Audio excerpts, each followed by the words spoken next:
Starting the video with the first topic ionic radii. Okay, ionic radii क्या होता है आपका?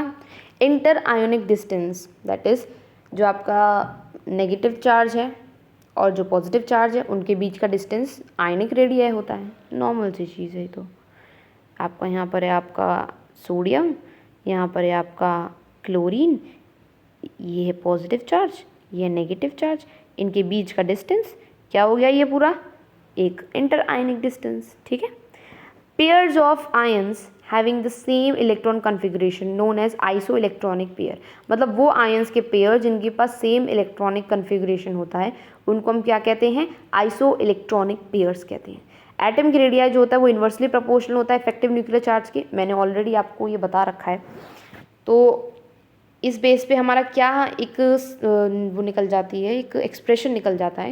ये जो आर है आपका रेडियस शो कर रहा है, जेड आपका इफेक्टिव न्यूक्लियर चार्ज शो कर रहा है। तो अगर इन्वर्सली प्रोपोर्शनल है तो रेडियस अगर एक एनायन का लें तो वो किसके बराबर हो जाएगा? कैटायन के इफेक्टिव न्यूक्लियर चार्ज के। ऐसे ही इन्वर्स रिलेशन हो जाएगा। ठीक है, ये एक आपका एक एक्सप्रेशन है, इसको ध्यान में रखिएगा। इन एन आइसोइलेक्ट्रॉनिक सिस्टम कौन से? The pair of ions which have same electronic configuration. ठीक है, the ions with the largest charge has the largest ionic radii value while the cations with the largest charge has the smallest radii।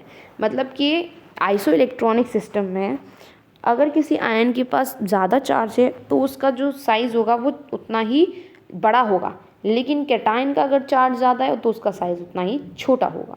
ठीक है, इसको हम देखते हैं आगे। फिर आता है आपके पास ये आपका जो अभी यहाँ पर बोला था, ये रहा ना, आइसो इलेक्ट्रॉनिक चार्ज में अगर जिसका आयन, पहले आयन को लेते हैं हम, आयन में जिसका लार्ज चार्ज उसकी रेडियाई की वैल्यू उतनी ही ज़्यादा। देखिए इसमें ऑक्सीजन का चार्ज ज़्यादा है फ्लोरीन से, तो उसकी रेडियाई की वैल्यू ज़्यादा है। वहीं कैटायन में जिसका लार्ज चार्ज उसका स्मॉलर रेडिया है।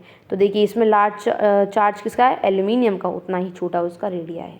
ये चीज़ थी इसके आगे की। ओके, तो anion with the large charge क्या होता है? उसका रेडिया है उतना ही बड़ा, और कैटायन जिसका जितना लार्ज चार्ज होगा उसका रेडिया कितना होगा? उतना ही छोटा। इफेक्टिव न्यूक्लियर चार्ज होता है कैटायंस का वो ज़्यादा होता है than the effective nuclear charge of anions. Okay, आगे बढ़ते हैं हम।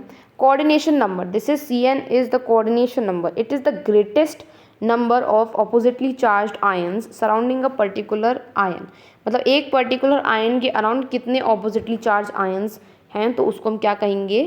आपका कोऑर्डिनेशन नंबर।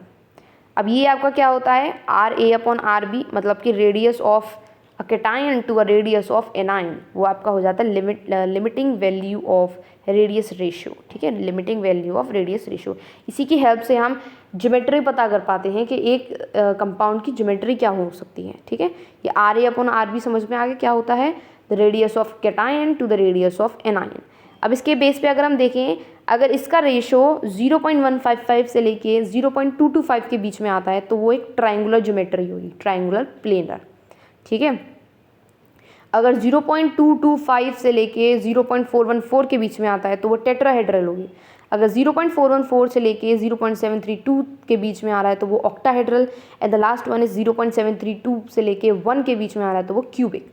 मैं आपको सजेस्ट करूँगी आप इसको लिख लीजिए एक जगह पे, क्योंकि बहुत इंपॉर्टेंट है।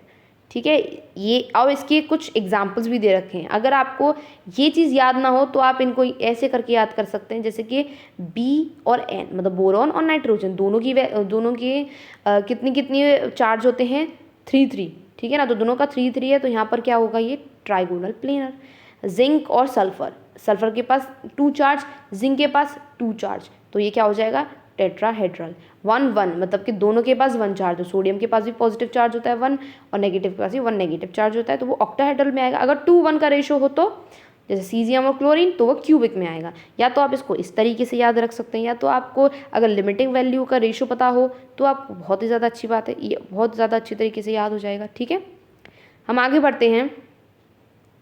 For ionic crystal to be formed, its lattice energy and the enthalpy of formation must be negative। ठीक है, तो एक आयनिक क्रिस्टल को बनने के लिए उसकी जो लेटिस एनर्जी है या फिर एंथैल्पी ऑफ फॉर्मेशन होता है वो क्या होना चाहिए? नेगेटिव होना चाहिए। अब हम बढ़ते हैं अपने main topic that is lattice enthalpy. Lattice enthalpy क्या होता है? The heat energy released in the formation of crystal lattice is known as lattice enthalpy.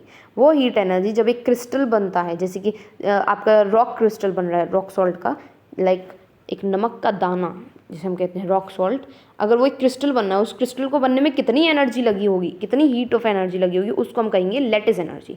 The heat energy released in the formation of crystal lattice is known as lattice energy.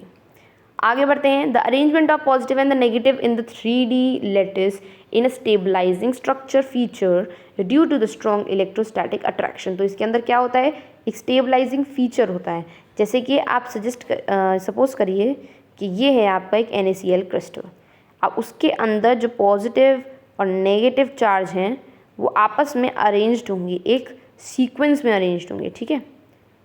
देखिए इस मान लीजिए इस sequence में अगर arranged है तो यहाँ पॉजिटिव, यहाँ नेगेटिव, यहाँ पॉजिटिव, फिर नेगेटिव, फिर पॉजिटिव, फिर नेगेटिव, फिर पॉजिटिव, नेगेटिव, पॉजिटिव। अगर इस अरेंजमेंट होगा तो ये पर्टिकुलर अरेंजमेंट में एक 3D स्ट्रक्चर में अरेंज हो रहे हैं, तो ये क्या हुआ? एक इलेक्ट्रोस्टैटिक फोर्स से अरेंज होके तो ये एक लैटिस फॉर्म करे। अब इसी को बनने में अगर जो हीट एनर्जी रिलीज हुई होगी उसी को हम कहेंगे लैटिस एंथैल्पी ना। एक्सोथर्मिक रिएक्शन में हमें पता है हीट एनर्जी जो होती है वो नेगेटिव होती है, एंडोथर्मिक में हीट एनर्जी पॉजिटिव होती है, और जो आपका गिब्स फ्री एनर्जी होती है अगर वो नेगेटिव होती है तो फीजिबल रिएक्शन शो करता है, ठीक है। तो ये एक क्विक रिव्यू था, ध्यान रखिएगा इसको। आगे बढ़ते हैं। Delta G equals to delta H minus T delta S, ठीक है, ये तो हमने पहले पढ़ रखा है। अब हम नेक्स्ट वीडियो में 2 मेथड कवर करेंगे जिससे आप लैटिस एंथैल्पी को कैलकुलेट कर सकते हैं। पहला तो है आपका न्यूमेरिकल मेथड, दूसरा है आपका बॉर्न-हाइवर्ट साइकिल, ठीक है। आज की वीडियो में सिर्फ इतना ही कवर करते हैं। Thank you for watching.